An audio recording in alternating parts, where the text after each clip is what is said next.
Hello, welcome to the Critical Obsession podcast. My name is Mirella, And I'm Zoe. and this is part 2 of our discussion for episode 5 of Vice Versa. So, we're back. We're up on to the 3 or set. 4. Yes, Mm-hmm. on the set. It's still snowing. I know, right? I laughed so much in this part because I was just like, okay, so Tale looks so cute and happy at the very, very beginning of this scene. Like, he's just sitting there with this little smile on his face. And then He's enjoying Pun comes himself, over and and then Pun comes over and then he just starts complaining. He's like, Tale, I mean, Being not Pun. sassy. And Tale's like, I'm cold, I'm thirsty, like a little kid. Don't hug me. And then we get product placement because, of course, it's about that time. Yeah. And like, and then we have a bit of conversation in between the product placement stuff, and Tale says he always dreamed to work on a movie set in a different country, and he ended up working in a different universe. And Pun asks him if it's a good thing, and Tale says it's a very good thing. And it sounds like he's surprised that it's happening to him. He's surprised to enjoy himself. Because it's like he just got kind of used to being miserable when being conscious of the idea that he's in a different universe. But like in this particular moment, finally there's something that is connected to this idea that brings him joy. It's interesting too as well because he's not like, because he's such a rigid character, like in the way he has like meticulously planned his future, let's say. Yeah, he's in this moment, he talks about being on a film set, but like he envisioned being the colorist or whatever, and that is not his role in this universe, and yet he's still enjoying it. It's still meaningful. It's still like, so he's like slowly realizing that it doesn't have to be, Is all or nothing. becoming Like, it's a bit more flexible. Yeah. But it's cold, so he's still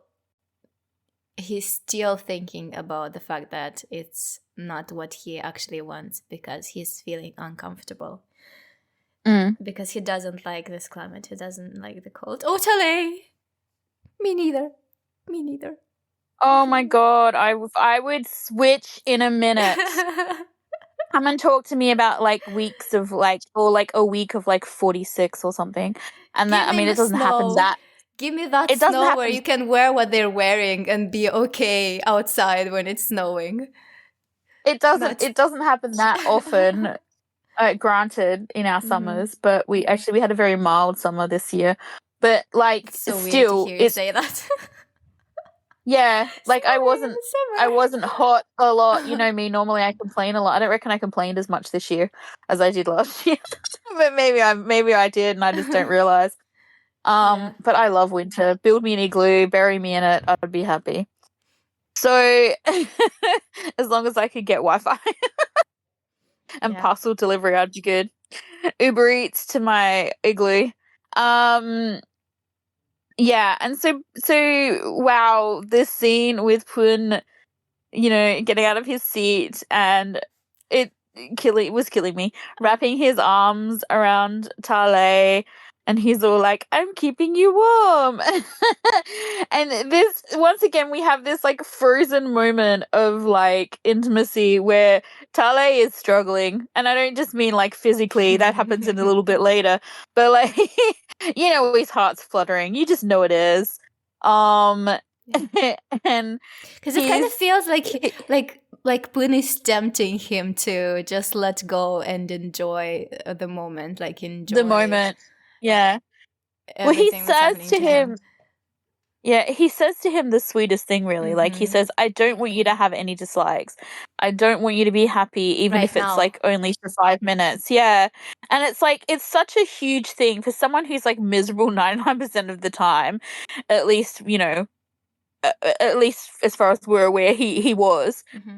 You know, he really Or understands the benefits of just 5 or minutes maybe of that happiness. He's stressed, he's concerned, he's anxious about things.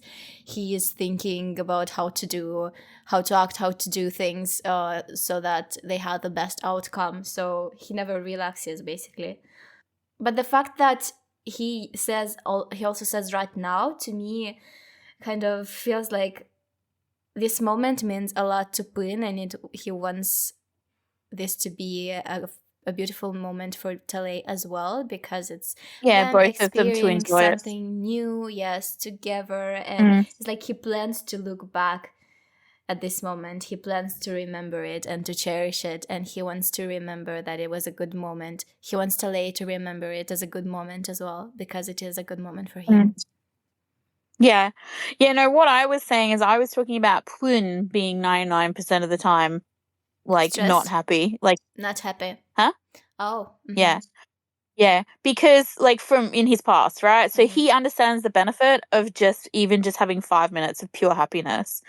And as you said, he wants Tale to have that in this moment with him. So it's really sweet. And when he says you can Tale's name, it just feels so important every time he says it. It's like he's breaking barriers. It feels like it for me when he says Tale. It feels so intimate. Just them, like him calling him by his name, because they're in this universe where they must call each other differently most of the time and play different people. But yeah, you can just tell, like, his heart is beating so hard in this moment, like, fluttering. But he says, and he does the whole, like, but you make me I don't like being touched. I don't like you're being making me hugged. uncomfortable. Yeah, it's funny because it sounds a bit like the way he says, "I'm not into love," and right now it's I don't like being hugged, because this is the next step, this physical intimacy. Contact. Yeah. And I think as well he likes it too much. You know what I mean? Like, he's he's struggling. He's struggling hardcore not to just, like, lose his mind here, like we as viewers were. We were like, cute. And he's like, I can't do that. I can't be like, no, he's so cute, because, like, that would not be him at all. Well, not right now, because he's taken by surprise again, and he does not react to that well. Yeah, well, also he's in his, like, the lady doth protest too much stage. So, like, he has to reject it, 2 or 3 times before he can be like, oh yes, hug me more. Like, you have to play a little bit hard to get. And I love how Pun's like, you can hug me, I like to be hugged. Yeah. That would so totally be my response as well.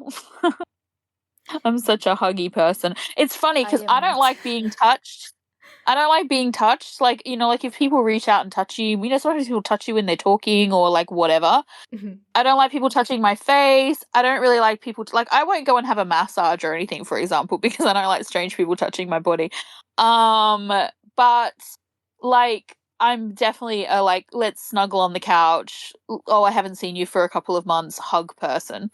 Like, I feel like I've threatened you a few times with hugs for, like, in real life meetings. I'm like, you're gonna be sorry. With hugs, there's always a moment when I start struggling and feel like I'm suffocating and screaming for dear life. And yeah, it's a thing. It's like it's gonna be bad because my sister was always like that growing up. Like, we used to joke that, she just wasn't like us. There's this thing on, like, Sesame Street or whatever, American kids show. When I was a kid, there was, like, they would show, like, 4 things, and, like, 3 would be the same and 1 would be different. It would be like, one of these things is not like the other, and it'd be like 4 apples and a banana. And I'd look over at my sister and I'd be like, I'd be like, I was 6 or something, and I'm like, you're the banana. Because in our 4-person family, we were all apples, and she was definitely the banana. But we were quite quite an affectionate family, you know, and she was just like, she would let us hug her freely and would reciprocate on like special occasions, so like birthday and Christmases and stuff. She's changed quite a bit as she's, you know, gotten older, and you know, life happens to you and you change.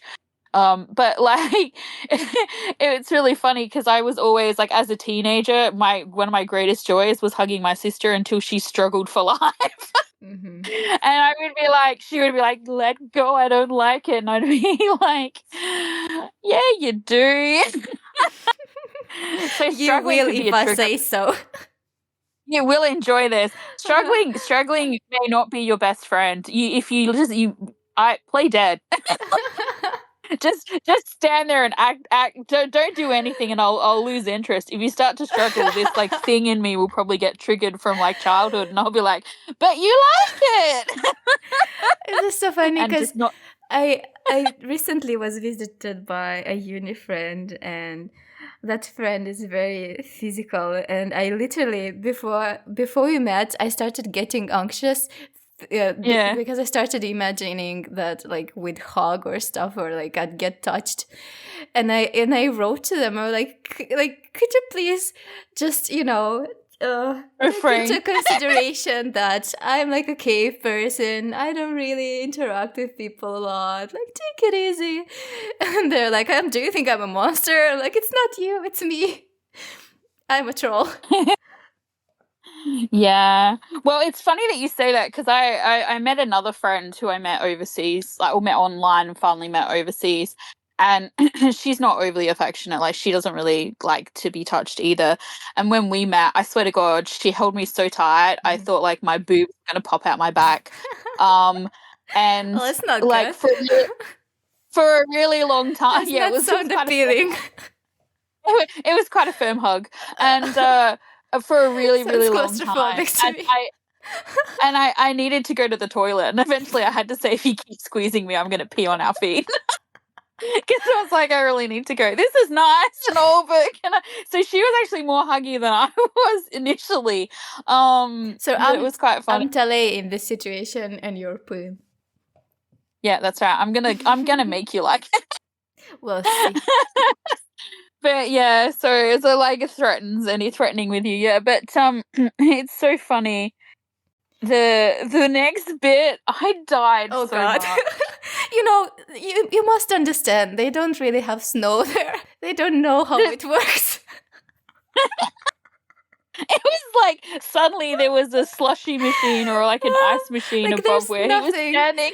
There was nothing on the ground, basically, and he just waved with that thing for 2 seconds, and suddenly, like, Suddenly the cup was full of ice. That would have taken hours. The way it was, the rate of snow, and I use snow with very like obvious finger air quotations because it's like, I don't know, they were just shooting some. I don't even know if it was ice the whole time. Like, there's at least one scene where it kind of looks like it's maybe bubbles. Because it wasn't even sticking on their clothes. Like, you know what I mean?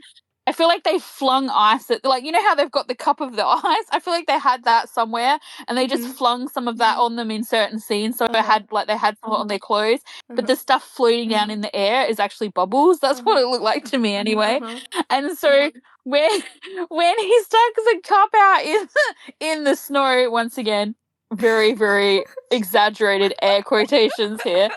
And the like 2 seconds, and like Tale's like, "What are you doing?" And then the cup is magically full of ice.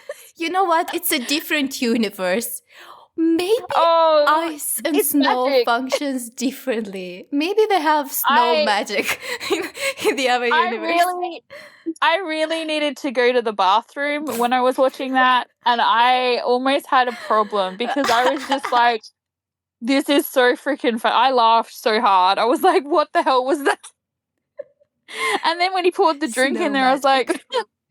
I was like, what is this product placement? That's what I was thinking. But then we got this really cute moment of him giving the cup of like ice tea, like Tale. literally iced tea, like iced tea to Tale, who was like, oh, this is good. And then then we get Poon, who basically like flings himself around Tale into this big bear hug. And Tale's like, what are you doing? And he's just like hugging the life out of him until Tale basically started giggling. This is my intention for you, just so you know. Is that I'm and he's just like, gonna drink talk about more, it. get colder, get colder. Yeah, he's like, get colder, like, because he just wants to hug him for longer, right? It's so cute. Yeah. And I'm like, so this is, as I said, this is now my plan for you, except instead of giving you something cold to drink, I'm just going to talk about it a lot, like over a long period of time. So you'll just be like, you'll probably be like, we'll hug, and you'll be like, that was it? Like, what was that? You call that a hug? But yeah, it was so cute. I loved how it was very clever product placement weaving into the episode, because the way They're they very used it as a clever tool. with the product Yeah, placement in this series, aren't they? if it wasn't for the fact that they got filled in like 2 seconds instead of the hour it would have taken, I would have appreciated that a little bit more. But yeah, I was just like, it was very, very cute. It was very, very cute. And then so then we had a time jump. Yeah, we go to 2 months later. They're at the association and they put the poster on the wall and they're talking to Doll about their new upcoming premiere. Yeah, and they talk about promoting the movie, and suddenly there's a cry. A guy is crying because he lost everything. Yeah. And they basically meet someone who has had the worst case scenario, where the person who's second to worst. Well, what's the worst case scenario? You Dying. die? Yeah. Yeah. Okay. So it's the second worst case scenario where the person who was in his body ruined his life, essentially. Yeah, but when they look at that, when they see him the first time, did you notice how Poon looked at Tale right away with a concerned expression on his face? Yeah, because this is what is Tale's worst fear. Yeah, this is about Tale. Even in the next scene where the way it begins, like the man is seated on something, Tale is on the ground, like below him, and Poon is somewhere like in the background, like it's not even about him. Like the situation is not about him. He only kind of gets involved when he tries to give comfort or tries to find solutions or something like this. But in the beginning, like, it's interesting the way they place them. Like, he's watching, he's not really involved. So the guy tells because he doesn't have the same fears. Yeah. He doesn't have the same fears or concerns. So he can't feel it in the same way that Tale is feeling this moment. Yeah. The guy has the beginning of the story similar to Tale. He got this new job as an architect, right? And he had a wife, he had a house, and then he jumped to the other universe, and when he came back, he lost everything. His wife, his job, that guy who was in his body was causing trouble and no one wants to work with him anymore. So similar to Tess, one might say. I mean, it's hard too, because I mean, it's one of those things, isn't it? Well, it's at least that's what Tale is thinking. Like, Tale is concerned. Oh, yeah. Oh, of course, it's a very, very similar. But I'm just thinking it from the perspective of like jumping worlds. Like with Tess, at least he knows the industry. He's familiar with the industry, so he could potentially go to our universe and live Tale's life in a, fairly well, if he was to pull his head out of his ass, right? If he didn't go over there and just slack off and cause trouble, he could potentially, wing it, so to speak. Whereas if you came from somewhere else into someone's body, and like this person is now an architect, and he said a very like I can't remember the exact word, but basically he meant like a very prestigious like architectural firm. And you don't know jack shit about architecture. Like, you're not going to last very long because you could only bluff that like for the smallest amount of time. You know, if you're meant to be designing friggin' big structures, or like you could literally cause all sorts of problems. Like, it's just, it would be a hard thing to, even if you weren't an asshole who was playing around, and I'm not saying this person wasn't, like, that would be really hard. Like, I mean, you imagine going to another be a university. doctor. Yeah, exactly. And suddenly you're there and they're handing you a scalpel and they're like, you know, this person is gonna die unless you do this, and you're like, you want me to do what now? Have you watched the series Warp Effect from Gemma? I started watching it and then I never finished it. So I need to, because I was enjoying it. Yeah. Yeah, and you know how it began with him jumping in time and suddenly he is an doctor adult, or something, and he's a gynecologist. Yeah. And he doesn't know what he's doing. And while that was happening, you know, I was watching it and I was like, how does this work? How is he doing stuff? Like, he's supposed to be a doctor. I was so like, other things in this series were interesting, but this thing was like bothering me so much because like this would not work. And I don't remember them explaining or suggesting that he gained this knowledge somehow. I think he did not really know what he was doing. At least at the beginning, maybe he learned along the way. But oh my god. It's like, okay, so this is a vagina. Yeah. Now what am I doing?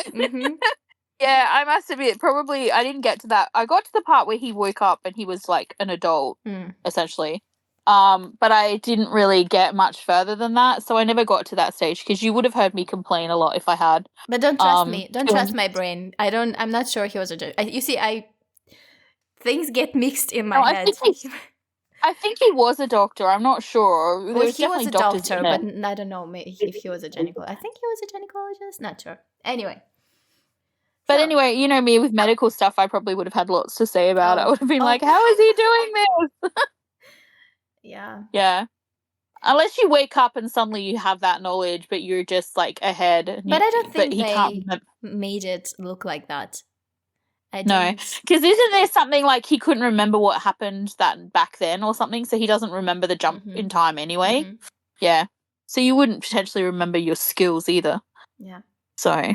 But yeah, it's one of those things. So it's a bit like that. Yeah, you know, like you imagine. So I mean, my first thought was like, oh, what a dick, which probably is what like Tale, because I just said Tale is thinking Tess is unreliable and you know whatever. But this person also could have just been like completely unskilled and unprepared for trying to, you know, do that role. And not only that, you think about it from the perspective of someone else. Suddenly you woke up, you're in this person's body, you now have to be an architect, but also you're married. Exactly. You have a wife. That is so fucking weird, like having like do you know what I mean? Like maybe he didn't want to touch her because like that's someone else's wife, and like, but if you're that person and you don't know that suddenly there's someone else in your husband, or he's saying to you, I'm not me, or like whatever, now he's crazy. Yeah, that could damage a marriage, but like it's not a malicious thing. It's just like, you know, maybe this person's trying to do the right thing and doesn't want to, you know, be with someone else's wife or like whatever. It's a very tricky situation if you have those sorts of like life, you know, additions.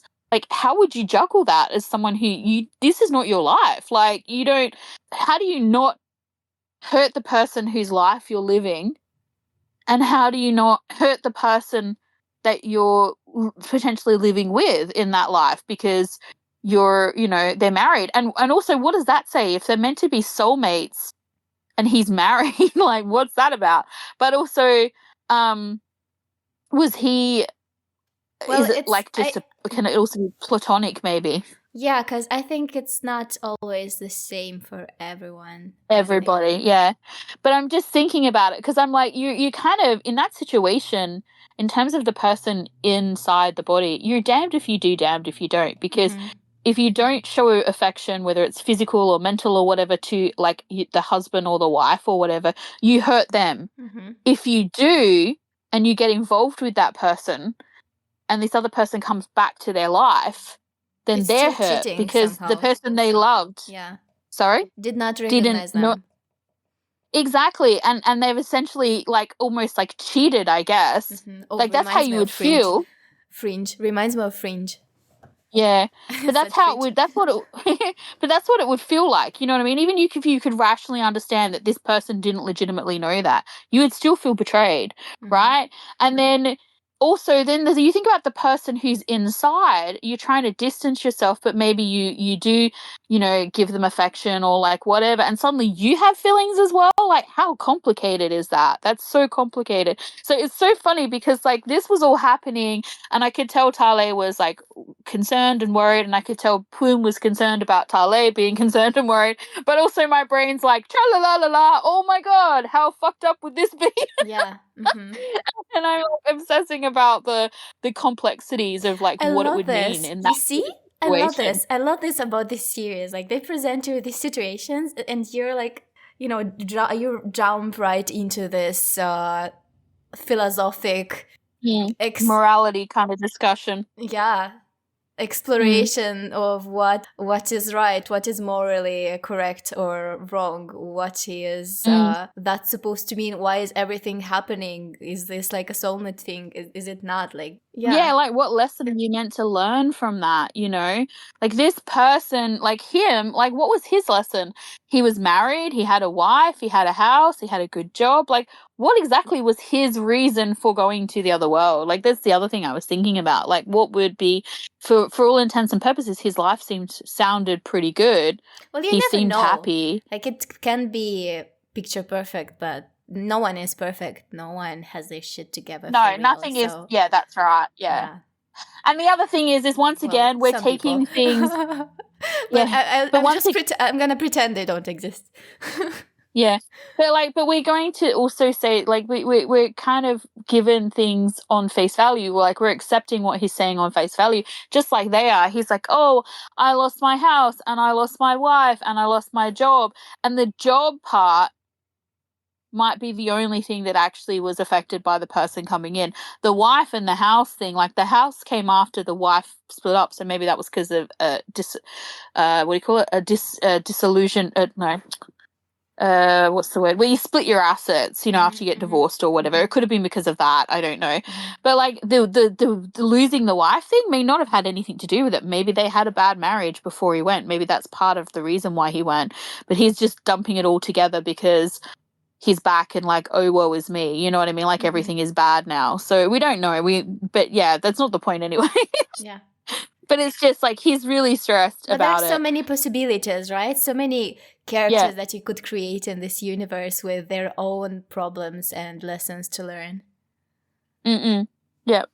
So he's worried basically, and then Quinn says to Tale basically what he said to him in the beginning, which was essentially that we have to treat their lives like we want them to treat ours. We have to hope and trust that they're going to do the same thing. Essentially, you know what's happening? That we can trust them. You know what's happening in series so often that maybe you will notice it as well later. Something is troubling Poon. Tale is there, and he says something. He offers his support to Poon, and then educates him. Not necessarily educate him. I'm a bit triggered by this word anyway, but. I'm having memories of you being triggered before. Sorry, I don't mean like that, but we have referred to teaches him it to as be a Tale real boy. teaching him how to be a real boy, and that is in the theme of what I mean by educate. Yeah, I know. And then he returns the favor. Then at some point it's Poon's turn to do the same for Tale. To be there for Tale, to offer him support and be strong, be the strong one. Yeah. And it then happens later as well. And I just love how I love how it's done. We get Tale, asking him, thanking him for always giving him a ride. And then he says something, I can't remember what he says, and Tale asks him to give him a ride home, basically to the other universe. And Poon's like, that would mean that we're living together. I guess because, like, soulmates. Mm-hmm. I would be the guy who lives with you. Mm-hmm. Yeah, and then he says, Daddy will take you on a stress relief ride. Free ride. Daddy! Yeah, and we had this stress-free montage of them on a bike ride. And then we had the movie premiere. And the people from association appear with a bouquet of flowers, and it's a bouquet of what are they? Flowers? The ones from flowers. Oh my god, it's the flowers. Lotus flowers? Lotus, yep. Yeah. And then we had Up being like, who is that person with the short hair? She's totally my style. And Poon's like, don't go there. She's not for you. Like, literally, she's not for you. Yeah. And then Tale he gone at the time. Yeah. Third. What do you think about this moment? I told you, I think I said it in the trailer, or I don't remember. Yeah, you said you didn't like this bit. No, I didn't like, because, I love Gun, and it just feels weird to me. Like, I don't... It was a little bit weird. I mean, it's one of those things, like, they've done it a couple of times with us now. They did it with someone else, then it was Mamagoji, now it's Gun. What it reminds me of? Remember how in Game of... Have you watched Game of Thrones? For the people who watch Game of Thrones, maybe you remember when Ed Sheeran appeared in Game of Thrones and everyone lost their shit because they're like, why is he there? Because suddenly you're thrown out of that moment. It was just, he's too famous for that. Yeah. I think the difference between my viewing of it and your viewing of it is, like, I think you probably knew he was going to be in it too, but, like, I really knew he was in it. I actually did watch this little bit where, like, C's character saw him, like, kind of on the red carpet part. I didn't see I didn't watch the rest of the scene, but I saw that bit because I remember right up until it aired, there was speculation as to whether it was going to be off and Gun or just off or just Gun. Mm-hmm. And I watched just that section because I was curious to see what was the deal. Mm-hmm. And so I saw that it was just Gun, and then and then afterwards there was, like, conversations that went around the place, like like PX or someone was talking about, like, how they wanted both of them, but I think Off was filming Astrophil or I don't know, something at the same time. I just feel like this moment was pointless for me. Like, if you compare it to the moment from episode 1 when they watched that couple from Enchanté, right? Mm-hmm. Driving the car, at least that they use that moment to let us know that in that universe, gay marriage is legal. I don't really understand if there's something that they're trying to tell us through it. Or maybe I'm too stuck with the idea that I think there's two things potentially. The first one is obviously the writers and that are linking the universes together, so we know that in the universe that they're in currently is, like, Kai Third from Theory of Love's universe. It's also the same universe as about 3 or 4 other couples, and so I think that was one reason to show it. The other reason is, I don't know, like, we get the scene where they go out and they're having a celebration, and then there's the, Pun's like, oh, let me check our movie reviews or whatever online, and there's this, like, super dramatic music. He looks really serious, like maybe it's bad, and it's like, I don't know what the outcome of that's going to be. So I'm not sure if what I'm about to say is going to make sense or not make sense. So let's say the reviews are bad or there's some bad reviews.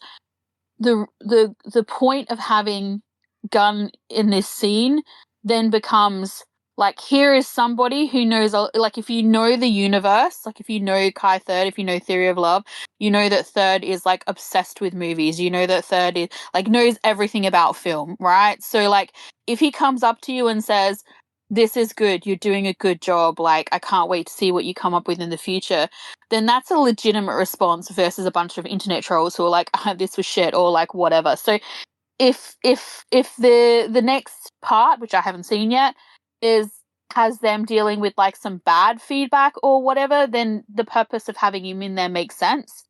If the feedback is all positive and this like end bit is just for dramatic irony or like for like, I don't know, whatever reason, like to build suspense for whatever, then I get what you're saying. Then there's not much purpose to him being in the scene. It's just a nice like homage to like people who loved Theory of Love, if that makes any sense. Yeah, that makes sense.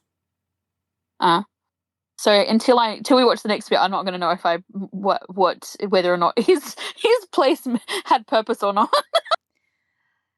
But yeah, so we then we're in the movie theater and Pun is nervous.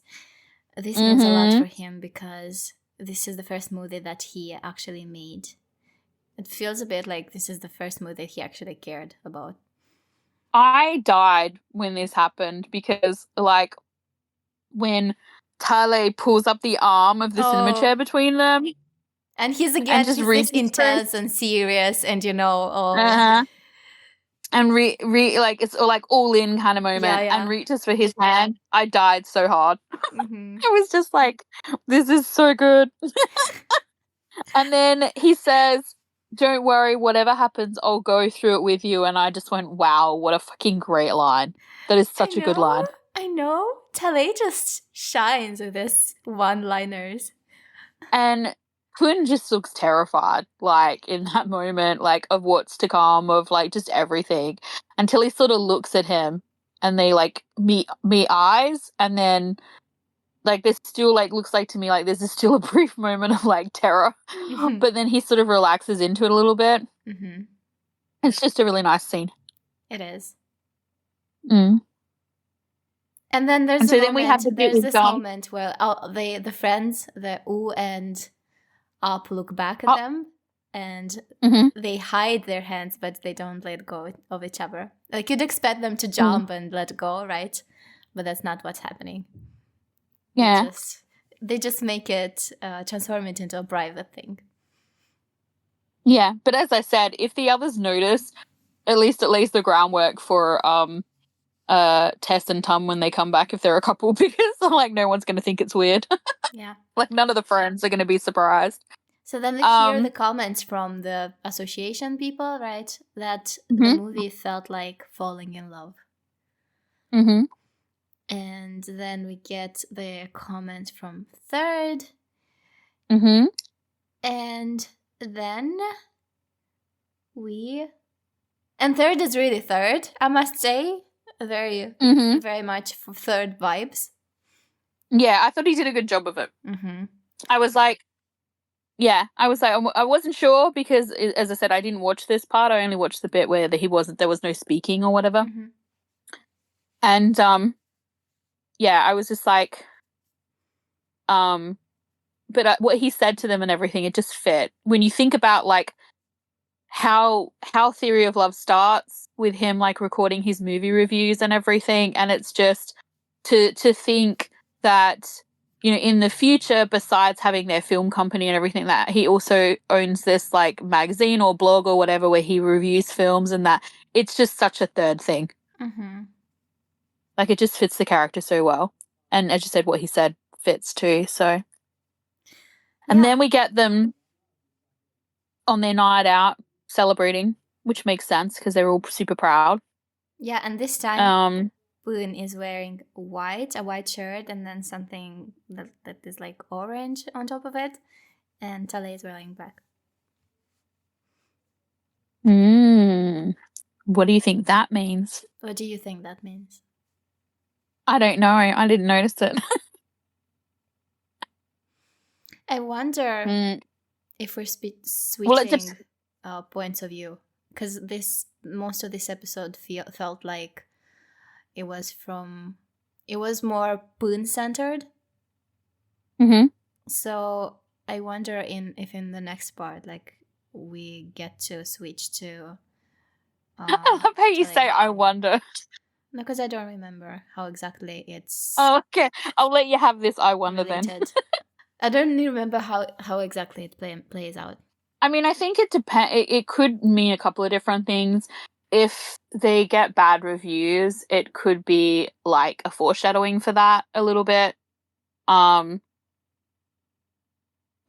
yeah, I don't know. I hadn't really thought about it, honestly. Yeah. Because as I said, I didn't notice the change in there. I was so like enthralled with like their faces and stuff. I really didn't actually notice what they were wearing.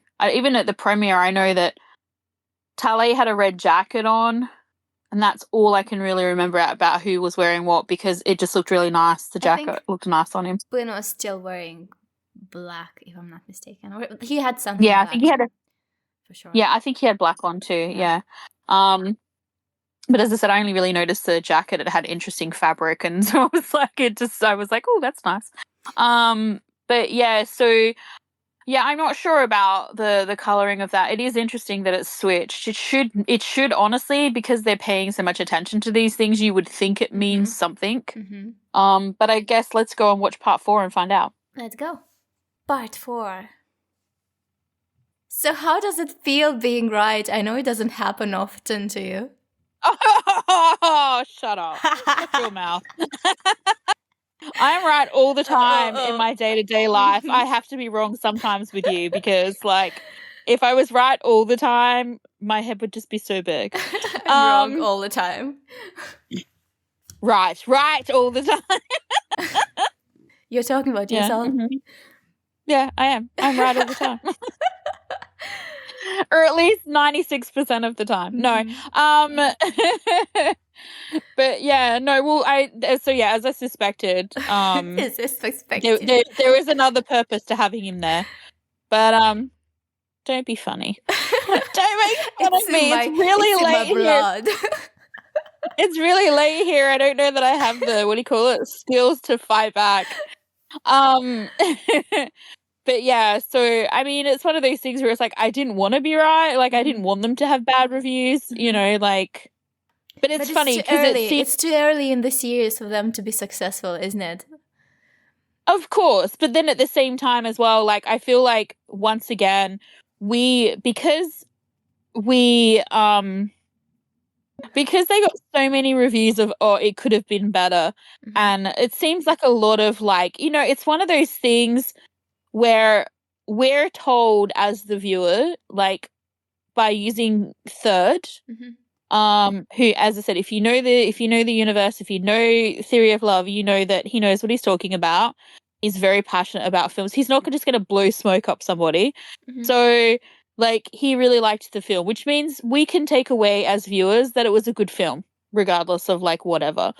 It just sometimes happens that some movies just flop.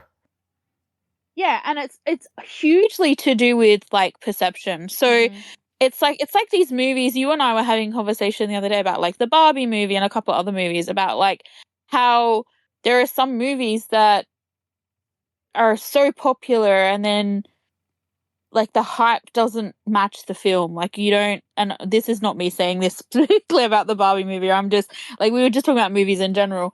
And it's interesting, like these, like it always makes me wonder, you know, especially things like, it's often films that are like nominated for like Academy Awards or like Oscars or like whatever it is. I always get the awards mixed up, but you know, whatever.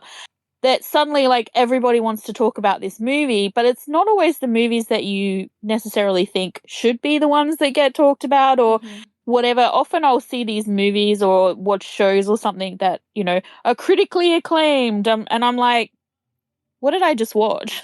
You know, or whatever. Like, I don't always feel the same, but I feel like often what happens is you get one or two people who are like, eh. And then we are, as a populace, like a bunch of sheep. Like it's in our DNA. I feel like in a majority situation to just all kind of like agree with each other. Like it's actually like it's funny. I was reading. I said to you that I was reading about neurodivergent personalities and neurotypical personalities, and like the majority of the population are neurotypical. they want to agree. They like want to be a part of something bigger than themselves. They, you know, like the harmony of, you know, not making waves and, you know, like stuff like that, where it's like neurodivergent are like, we don't care. If we think you're wrong, we're going to tell you. we don't really care what you think. Or like, not so much we don't care what you think, but like, we don't care if you don't agree with us. You know what I mean? Like, we're not just going to say we like something because everyone else is going to say they like something, because it might make them feel uncomfortable or not like they're a part of a social situation. Some people don't feel comfortable speaking out and like voicing their opinion in social situations or whatever. And you also find, I feel like there's a lot of these like it's like keyboard assassinators or something, where they live to like go online and like badmouth stuff essentially. So and some people as well, like some people like to be told what to do.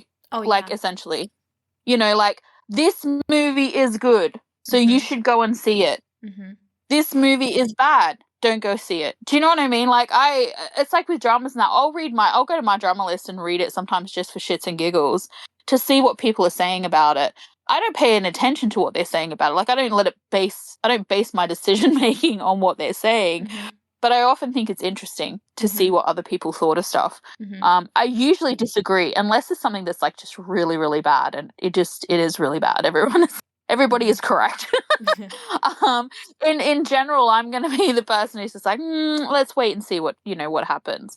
But you see it a lot with movies that are like based on books and stuff. Sometimes, like, people will rave about the movie. And then if you're someone who is a fan of the books or something, you'll go and you'll watch the movie and you might be like, it's not bad, but it was kind of meh, because you've read the book and it can't compare to the book, because the book is 98% it's really hard to translate. of the time the book is better. Yeah. Yeah, you can't translate everything that's in a book onto the screen. There's not enough time, that's the first thing. And like in a book, your limitations are a person's imagination. Yeah. Like, how do you make that into film? Like, obviously it's better. They're getting better. There's more technology to be able to realize like the limitations of like a person's imagination.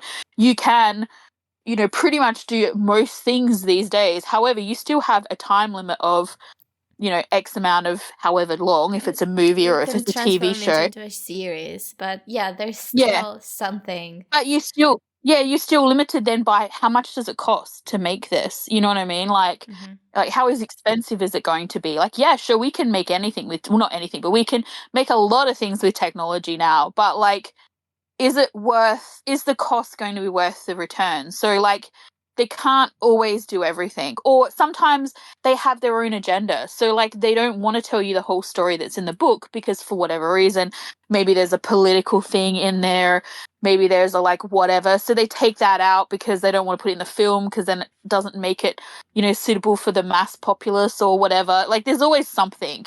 And so like, people who've read the book may not be like the other, 68% of the population who are going, this is the best movie ever made. We might be going, yeah, it's not bad, but like, the book was better. Or, we expected more because we had pre-existing expectations of like what it should be or how it should go. Because when we read the book, we watched the movie in our mind. You know what I mean? Like, we had that vision. Yeah, that's right. We were a part of it. And so it's kind of interesting when you have this kind of like thing that happens. They call it like mob mentality, sheep behavior. It does happen when it comes to things that are trendy or like, I remember when Game of Thrones was airing, when Squid Games was airing or was on first on Netflix, like all these things that like, and I'm not saying they're not good. Like, I really enjoyed Squid Games when I watched it. I enjoyed what I watched of Queen of Thrones, Game of Thrones. I didn't watch all of it though, so I didn't get the ending bit, which everybody doesn't like. But like, I didn't watch them when everyone else was watching them. Like, I watched them later. Because I'm kind of contrary in my often in my mood is I'm like, I don't, I'll watch it when I'm ready. Like I don't feel the need to to watch it when everyone else is, unless it's something I think I'm going to want to talk to somebody about, in which case then, you want to watch it like while it's airing or like whatever, because that's when you're going to find someone usually who's interested in the topics that are, Game of up Thrones for is not a discussion. very good example because it was a good thing while it was a good thing. But there are things that aren't as good but are generally considered good because But I just mean there are some shows that like, but it's one of those things, like, I don't know if you remember. It's like I said, same with like Squid Game. That's good. I don't know if you've seen it. It is good. I have seen it. A good show. But like everybody was watching it at the same time. Everybody was talking about it. Like, it's just like, I mean, well, not everybody. I'm slightly exaggerating, but you know what I mean. The hype certainly was bigger than what the series was. This is my opinion. Yeah, and it was definitely like one of those things where almost all of the feedback was positive. Same with Game of Thrones. For example, with Titanic. How that suddenly at some point everyone started thinking that Titanic is bad, actually. Yeah. When in reality it's not. So, it's very good. But just because it started being like a trendy thing, like it's not. Something's wrong with you. Have we had our Titanic? Have we had a Titanic discussion? Have I said like, why didn't she just share the raft with Jack? Oh my God! Please don't. Not again. Just let it go. Be like Elsa. Was it you that I had that conversation with like a couple of weeks ago? Yeah. Yeah. But that's exactly what I mean. Like so it shifts like the group like point of view of like what's good. And so if you've got a couple of like well-known maybe blog sites, or like not even like official film sites, but just like somebody who has an opinion, and they have a lot of followers, has some authority in people's minds. People pay attention. Like because and it's not, I'm not saying it's a bad thing. Like, we're busy people, we work hard, we whatever. Like, sometimes when you want to have some downtime, you want to go and see a movie or you want to watch a TV show or something, sometimes we do go to these places to have a look. Like, I know my mum definitely does. She like will check things out online before she watches them because she doesn't want to waste her time. And I'm like, she doesn't always pay attention. She's a bit like me in that way, but she does definitely try and like make sure she knows all of the potential pitfalls before she invests herself in stuff. And some people do that, but sometimes also people just pick whatever. Like, I've got a friend who only watches on Netflix like the stuff that's like in the top 10 trending. Like, that's how she chooses what she watches. She's like, oh, it's in the trending, so everybody, it must be good. Like, and I'm just like, really? That's your reason for it? You don't think that maybe a bunch of people watched it and stopped watching it halfway through because it like wasn't actually that good, but so many people tried, so it's still in the trending? She's like, don't say that. That just ruins my whole worldview. But like this we're busy, so sometimes we do just like, I can watch this, it's everyone's watching it, it's going to be good, or whatever. It simplifies our lives. It doesn't mean there's anything wrong with it, but in this respect it could have just been that there were a couple of people who kind of were like about it, and then you get other people who just pick it up. And then, I mean, we've all seen that, like one online blog or news or something will write a story, and then 20 others pop up from other, and it's the exact same story. It's the exact same story. It's the exact same review. They've changed a couple of like words in it here or there, but they've basically just given you the exact amount of exactly same factual points and like commentary or like whatever, because they've basically just recycled that previous review because they're too lazy to write their own. Maybe it's that maybe sometimes it happens that some movies, some series are let loose into the world not at the right moment. The world is not ready. We're not ready for them. Yes, I wondered about that sometimes as well. There was like that. For example, with Vice Versa. Yeah. Yes. Okay. Good example. Yeah. But also, not me too. Also, there is a couple of movies, like, we had all these big franchise, like not sci-fi, but like sort of fantasy type movies like Hunger Games and things like that all around the same time. There were lots of different ones the Maze Runner. There was a whole heap, some did really, really well, and some just like they made the first movie and then they never made any of the rest of them, and there should have been like 4 movies or something because that first movie just didn't cut it. There's a couple, and I cannot think of the names of them or anything at the moment, but there was a couple that my sister and I were like super invested in because they were based on books that we'd really liked or whatever, and we went and saw at least 2, I reckon. And we loved the first movies. We were like, yes, whoa, they did such a good job. Like, we can't wait for that, which is pretty rare, as I was saying before, it's always the opposite. And we were like, can't wait, and then, nothing, you don't hear anything for a year and you think, oh, okay, when is the next one? What are they doing? And you, get out the Google and do your, Google foo search and you're like, oh, it's got dropped because it didn't make enough money at the box office. And it's like, it's a devastating realization that that's all you're getting. Yeah, maybe it was too complicated. It was too convoluted, so they didn't get it because we got it because we read the book, so we had the backstory. Maybe, I don't know. Like it was a niche market, and as you said, it was just the market at the time was oversaturated with those kinds of movies, and so it didn't get like while you I guess the intention is you're thinking, oh, this is really popular at the moment. Let's put a bunch of them out there. People are spoiled for choice, or like they get to the point where they're like, oh, I've seen 4 of these movies, they're starting to feel the same to me or something, so they just don't watch any more of those movies, and so then perhaps they miss something that's really good. But yeah, I definitely do think sometimes it's the time and the place and everything, and it's funny because they actually say that in this about if someone in another universe would love it. We just live in the wrong universe, and it's really interesting that they put it that way because that's like, very well quite possible, but it's as you said, sometimes it's a timing thing. And sometimes it happens that the movie is good. For example, what happened with Jennifer's Body, but it's marketed in a way that does not represent it. And so people go with different expectations, and they just do not pay attention to what's actually presented to them. Yeah, what the message actually is. Yeah. But I kind of think that maybe this is really more of a thing that is related to the fact that this world was not ready for this movie. Maybe it was not, because of the fact that he later says that if this movie was made in our universe, it would make millions. And it could be as well that like it was half the movie, and it's like the main romance part of that movie or whatever was written by essentially, let's say, 2 people because from a different universe. Because Pun is saying Tale helped him essentially.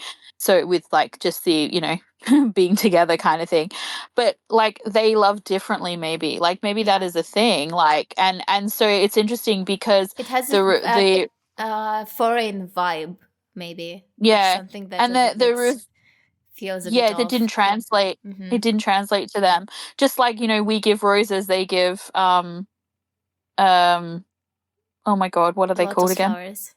Lotus flowers. Like the little discrepancies are enough to make it different, and to feel unfamiliar. Whereas the review from the people from the association was it felt like falling in love because it's familiar to them, maybe. You know what I mean? That vibe worked for them because they also are from the same world. And it makes me wonder though, is Third really from our universe then? Or was it really Gun Adapan? Because it's weird because he liked it. The thing is that I know the movies that he talks about in Theory of Love, and they're like I don't think they exist in that universe.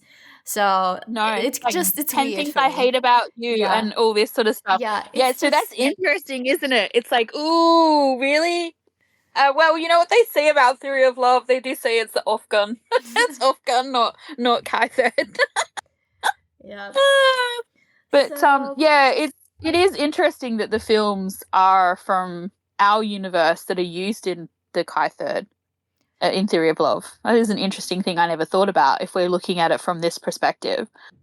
In which case as well, though, if you're looking at the universe of these books that all belong to the vice versa universe, then that means, though, too, that in Theory of Love, in Kai Third's universe, there are people who have switched bodies. Yeah. You just gone silent. Yeah, I don't think they thought it through very well. No, I know, but I'm just saying, like, yeah, but that would explain the existence of those movies, but like not really, because you wouldn't bring the DVDs with you, but yeah, okay, anyway. So we see But yes, Talay in the empty movie theater. He is reading about the movie, that it fell short of its aim and that the theaters shortened the show times. And in actual fact, that happens a lot. There was some movie not that long ago that I was like thinking, oh wow, I really want to see that. And I said to my sister, we should go see that. She's like, yeah, let's go see it. And it started airing, I think, like, let's say at the beginning of the month, or of like the beginning of, I don't know, February or something. And I reckon it was like 3 weeks into February, and it had already stopped airing here, like across where the city that I live in. Like none of the cinemas were playing it, except for like a really obscure cinema that was like miles away. And we couldn't work it out. We were like, I thought this was a big movie. Like, what's going on? And we looked it up, and apparently it didn't do very well, so they pulled it from a bunch of places. And it's like, well, that's not fun. But I mean, I think it's since been put on like Prime or Netflix, or it's coming to Netflix or something. I can't even think of what it is now, but it's like it was one of those things that surprised me, because I expected it to be at the cinema for a couple of months at least, and it was barely there for 3 weeks. So it does happen that they pull them like that, which is lately. a shame. Cinema is dying. Anyway, so Poon is Talay is there. Cinema is dying. I love how you just like drop that bomb and there's like, anyway. Well, it is. So Talay is all set, and then Poon appears, and Talay looks up, and it's like suddenly it felt like he could only see him in that moment, and he he forgot about everything else while he was looking at Poon. It felt to me like that. It felt like he was being rescued. So, and then they go into the movie theater, whatever. So, and they pretend that the theater is full. They're playing, and Talay, it's really as cute, serious and rigid as he is, starts playing alone, and he even exaggerates by saying he stepped on a little girl's foot. And then Poon is like, so sorry about my boyfriend. He's so clumsy. Yeah, I thought it was so funny. I was just like, they're really cute. They are. And then that moment while they're watching with the voiceover makes me so emotional. It's so beautifully done.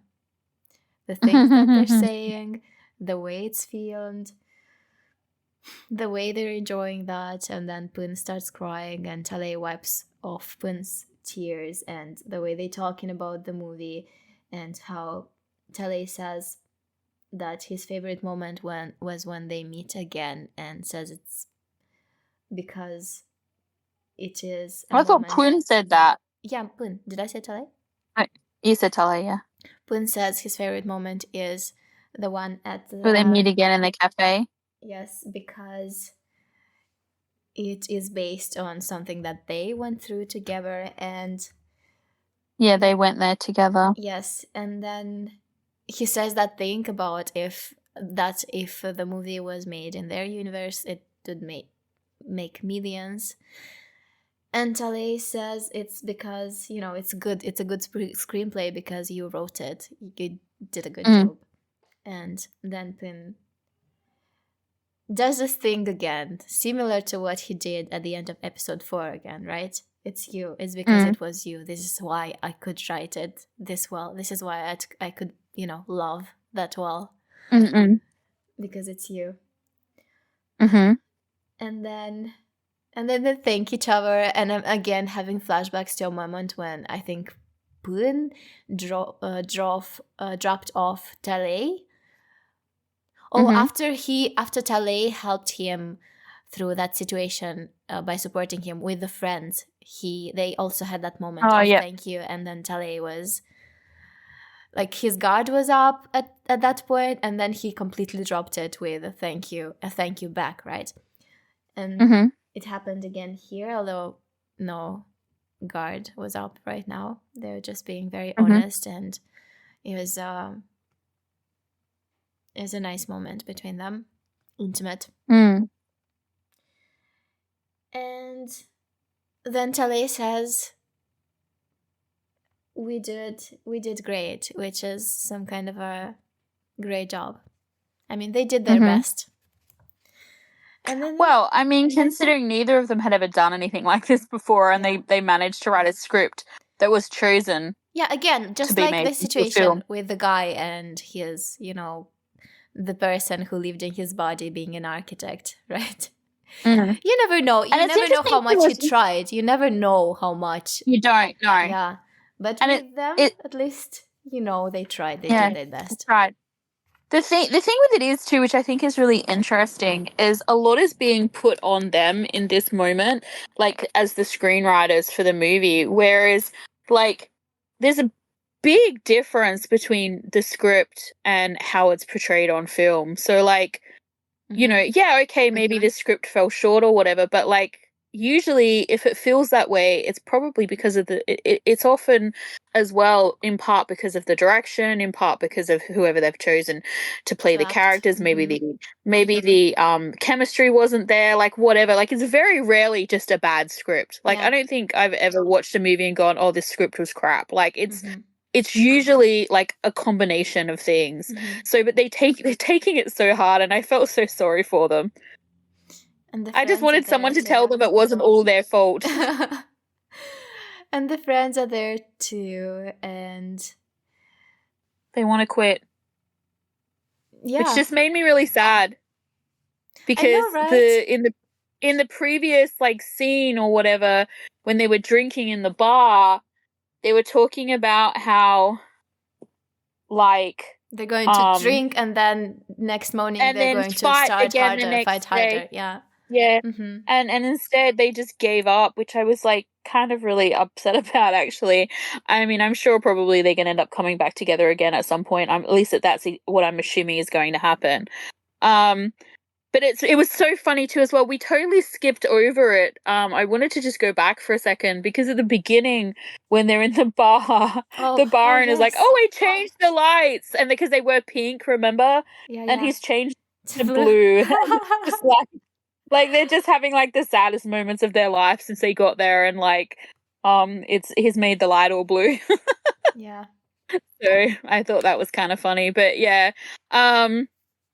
So they meet up with the others, and Up and is I always forget what his name is.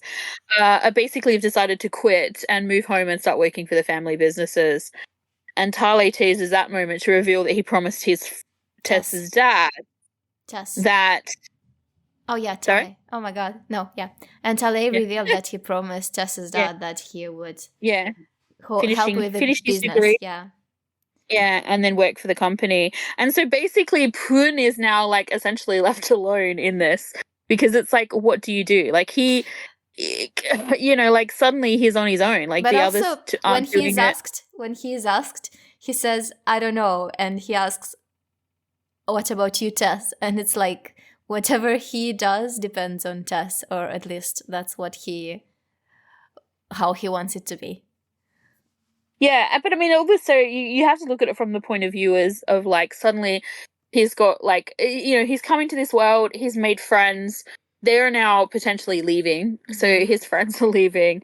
This job is now basically done, it's gone, and so basically his lifeline is Tale.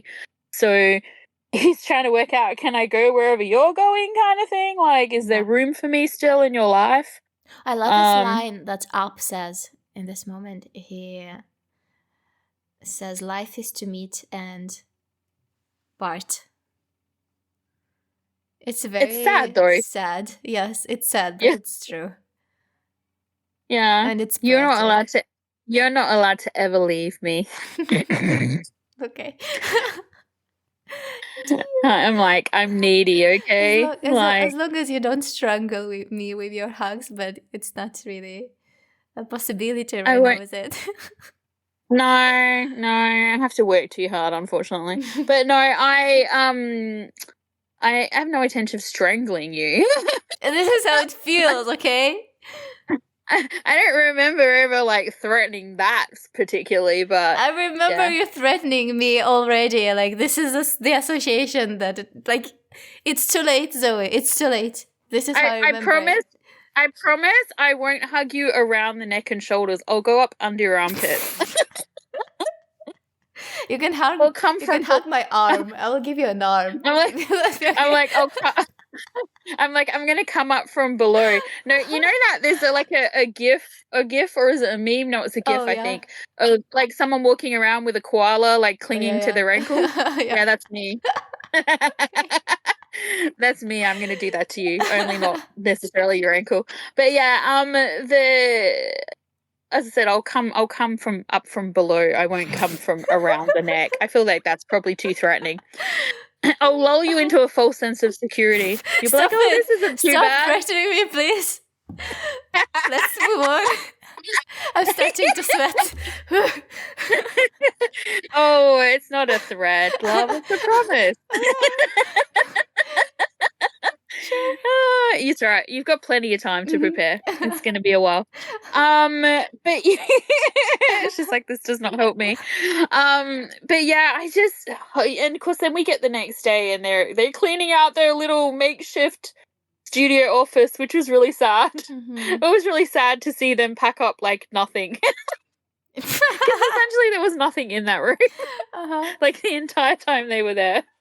So they basically just packed their little folders up, which was kind of cute as well. But I was like, oh, it was sad to see them do that. It was. And they take a selfie. Yes. Yeah. And then U and Up meet. And please. I had this weird moment. I was watching when they were leaving, and Up looked back longingly and he was like, bye-bye. And it felt a bit weird to me because it looked like Pun kind of shoved him out, like he pushed him out. And I was like, is this Jimmy and Neo right at this moment? What is going on? Did you notice? Oh, I did not notice that. No, I'll have to watch it again. It looks like he's pushing him out. He probably did. And then he just stands there and I'm like, are you trying to, get back into the scene? Yeah, he probably spent that whole day on set going, ma, driving Jimmy nuts. I mean, it could be that, but we can make it romantic and say that he was watching them leave and thinking, about them leaving. Yeah. But I just saw him, like, it looked like he pushed him out a little bit, and I was just like, wow. Well, it's really funny because, as I said, once again, I'm watching this for the first time, and so the bit where Up walks over to sort of like the curtain, like the exit, let's call it, where it says friend credits on there, and he's sort of standing there. I half expected him to change his mind and be like, what are we doing? Like, we can't do this. This is dumb. And sort of, like change their mind. But I also kind of was expecting, I also wondered maybe if they needed someone else to say to them, like, what are you doing? We can't do that. You can't just quit. Like, none of them put up a fight. You know what I mean? None of them did, yeah. They were all defeated. Yeah, so like when U was like, oh, I'm going to do this, like, Up's just like, oh, me too.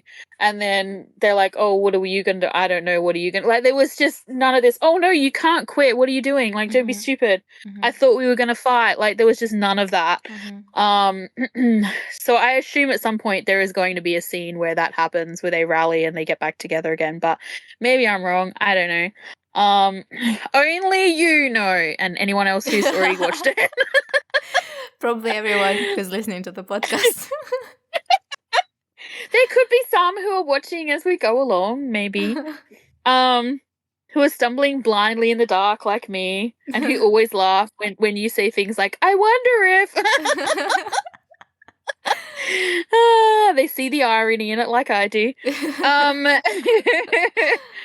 But yeah, so and of course then they're after, if it is the case that Jimmy kicks out Neo, there then Pun and Tale are left alone, and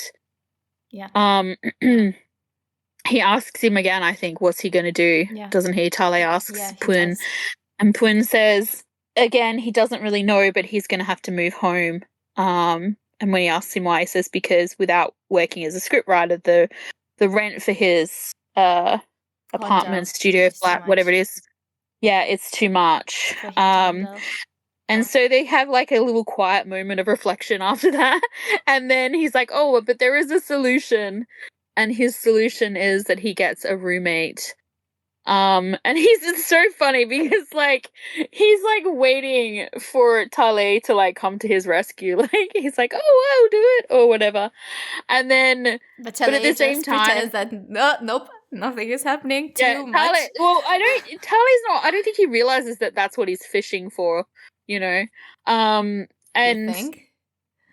Sorry? You think he doesn't realize? Well, he doesn't ask him, does he? No, it's not that he doesn't realize it. I think it's like, I feel like for Tale to respond, he wants him to directly ask him a question. Yeah, like, but also the idea is too outlandish to him, I feel. Yeah, like. Yeah. Well, it's funny because while I'm watching it, I'm having all these thoughts, and I'm like, this makes no sense. Like, it literally makes no sense to me for Tale to move in with Pun, like in his place, because there's like one bedroom. It's like basically a studio apartment, kind of essentially. It's like it makes zero sense, except for if you're trying to preserve Tun's like space. You know what I mean? So that when he comes back, that is still his space, because Tale's condo is probably owned by his parents, so it probably doesn't really matter if he's there or not, because it's just going to exist until he goes back to it, probably. Whereas it would have made more sense for them to go there, because I think there's more than one room. Like it's whatever. They neither of them would have to pay rent. But I feel like it's more about keeping that place, you know, because that is Tun's home, essentially. Yeah. And also because, like, Pun wants to share with Tale. Yeah, but the way like, he looks at him... we'll have to share the bed! Sorry. Yeah, and when he asks that, when he says the thing about the other option, he moves closer to Tale. Tale then just looks down and starts fidgeting with stuff.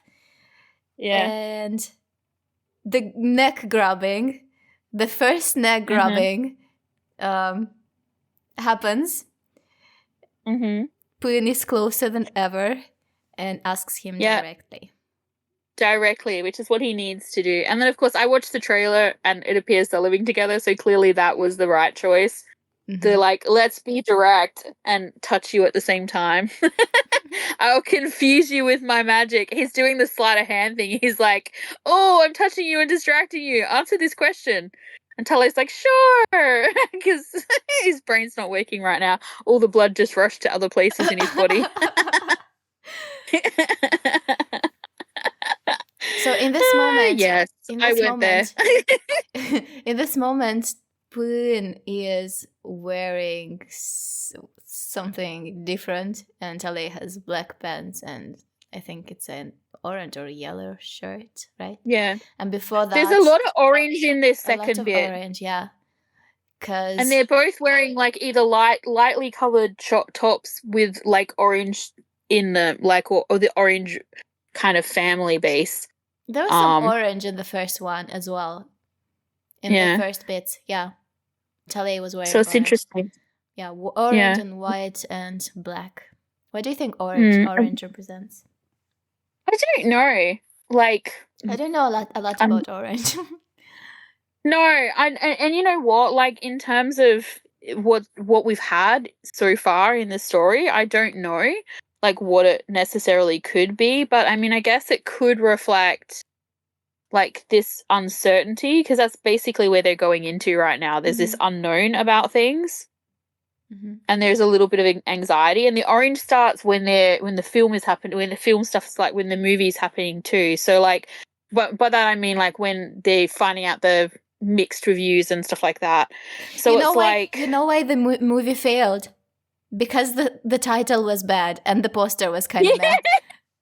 yeah, the poster was very meh. I was Yeah. very underwhelmed. Like when they were like, you know, the bit in the association where they're Yeah. like, oh, and they're talking about the poster. I was like, it was so far away. All you could see was there were words at the top, and then it just looked like a white piece of paper. And I was like, Yeah. what the hell is that? Because honestly, Emptiness. yeah, like it's like, what would it, you know, realistically, like that's not going to catch your eye. Like a movie poster is meant to catch your eye and then capture your attention, you know, and you know, that's why they have taglines as well. Fucking, you could barely see the name of the movie on that poster. It was so wrong. Like it was just, yeah. It's interesting because I just literally Googled like orange as a meaning for color and stuff, and apparently it's an optimistic, enthusiastic, and bold color. Well, and you it know, says this is what we are mangling here in this episode. What? Yeah, they're angling for. No, I mean, this is what we're playing with in this episode. Like white, something new, and black, and this orange is between the white and black of the optimism. Yeah. And maybe I feel like we're pushing it, but it's fun. Yeah, I know. Well, it does say orange exudes warmth and joy and is considered a fun color that provides emotional strength, which actually kind of makes sense because we first really see the orange when they're at the cinema, when like so Tale is having a bad moment and then Pun sort of comes to the rescue, and then they have this cute moment in the cinema. Like it becomes more of a, you know, it is a warm, joyful kind of emotional strength kind of moment that they have, the two of them in the cinema. I think there is orange even before that, but I don't remember what scene it was in exactly. Someone was wearing orange even before that. Yeah, but that also like could have been a scene where there was warmth too as well. Maybe Tale was wearing something orange. Maybe. Yeah, it does fit the episode if you think about it as well. It's so funny because I just found another one and it says that orange symbolizes an individual's relationships to the external world, the needs and wants of the physical body and the ways in which these are satisfied. I feel like we're doing, you know, personality tests, and it's like, no matter the results, answers. It will fit you. No. Yeah. But it's just funny because the next part is, it also talks about healing, and it's like orange may increase immunity and sexual energy. And I just laughed because I made a sex joke, I think, before about the end of this episode. I was like, the color and me are on the same page. Orange and me are like this right now. We're like, yeah, get that sexual energy. We're sharing a bedroom. Yeah. I'm just like, I'm curious to see what side of the bed Tale is going to sleep on. It means absolutely nothing, but I don't know if you remember, I mentioned it in other episodes. Yeah. I'm curious. But yeah, so like that's kind of it where we're at. Unless you had anything else that you wanted to talk about this episode, I'm eagerly awaiting episode 6 now, because episode 6 is that if we're going to, I don't know, how well does this show stick to our like kind of plan about this? Well, what does episode 6 mean usually? Episode 6 is like the admitting we're in love episode, isn't it? Or is it the trouble before we're admitting episode? The trouble is episode 5 usually, when the third person appears, isn't it? The third person to steer the waters, and we have the third person here with Bang. We did, although she wasn't really. I don't really think that she necessarily fits that. I feel like the third person here was them separating because of the bad film, even though the film's not bad. But you know what I mean? Yeah, but it's not always like they usually not really separating, right? Yeah. It's a symbolic thing. I mean, I meant the third person. Usually, they're not usually actually involved in the situation. They're just there. Yeah. It's just misconceptions. Yeah, to scare and the characters. Yeah, misconceptions and jealousy. Yeah, usually. But I also think, as I said, I feel like towards the end here, you could use this idea of them all going their separate ways as kind of a metaphoric third person too, because there's this idea that, like, if he goes home to his family, then, you know, are they going to see each other? But he sort of bridges that, or like corrects that idea by being like, let's live together instead. Reaction to episode 6. I'm waiting. I'm so it's gonna be so fun. I love it. Episode 6. So is episode 6 the I'm in love episode? You will know when we watch it. You're so evil. Am I? What if I don't wait? No, I'm just kidding. You wouldn't do that to me. You wouldn't do that to our listeners. I was so tempted to watch some Not Me the other day, and I was just like, no, control yourself. You're an adult. You have self-control. Same. It's hard. And instead I went and ate like a pint of ice cream instead. I gorged myself on food instead of like the show I wanted to watch. I was like, I have to be bad in some way. Good alternate solution. Yeah, it was, except I'm lactose intolerant, so I totally regretted it later. It proved that functioning adult I am not, and I should not be allowed to make any of my own decisions. There should always be someone who says to me, you shouldn't. Like, it's so funny, actually, because Mum said to me, I walked through the lounge room with my huge bowl of ice cream, and she's like, are you sure you want to do that? I'm like, yes, I am. And then later on, I came out and I was like, oh, and she's like, regretting that now, aren't you? I hate her a little bit, you know, because my sister, my dad, and I, we're all lactose intolerant, and we love dairy, and my mom hates dairy, but she could eat all of it as much as she wanted every day, and it just seems very unfair. She is the banana in this situation. In the dairy situation, she is the banana. Yeah, she'll eat cheese, and that's it. That's all of her dairy. Okay. Yeah. So this is it for episode 5 of Vice Versa. Thank you for hanging out with us. Share our podcast with people who you think might be interesting. Share it on social media. It helps a lot to find new listeners. Yeah, it does. Also, I would love to know, are you guys an apple or a banana? And if you listen to this podcast, you'll know what I mean. In your family, are you the apple or are you one of the apples or are you a banana?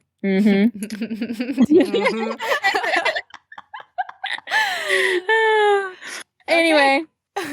Goodbye for Bye now. for now.